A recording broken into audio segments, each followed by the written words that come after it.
ആ ഫുഡ് വേസ്റ്റിന് അതിലല്ല, ദേ അവിടെ.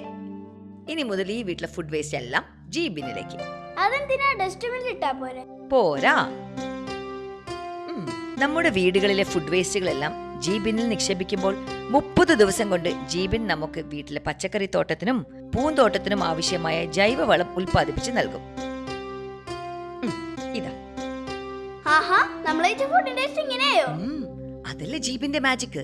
ഇട്ടോ, ദുർഗന്ധമില്ലാതെ, പുഴുശല്യമില്ലാതെ, മലിനജലമില്ലാതെ. ഓർക്കുക, രണ്ടുണ്ട് കാര്യം. മാലിന്യങ്ങൾ നമുക്ക് നമ്മുടെ വീട്ടിൽ തന്നെ സംസ്കരിക്കാം. ഇത് വളമാക്കി നമുക്ക് തന്നെ ഉപയോഗിക്കുകയും ചെയ്യാം. ഓരോരോ ചെറിയ മാറ്റങ്ങളും നമുക്ക് നമ്മുടെ സ്വന്തം വീടുകളിൽ നിന്ന് തന്നെ ചെയ്യാം. ജി ബിൻ ഉറവിട മാലിന്യ സംസ്കരണത്തിന് ഒരു ഉദാത്ത മാർഗമാണ്. ജി ബിൻ, രണ്ടുണ്ട് കാര്യം.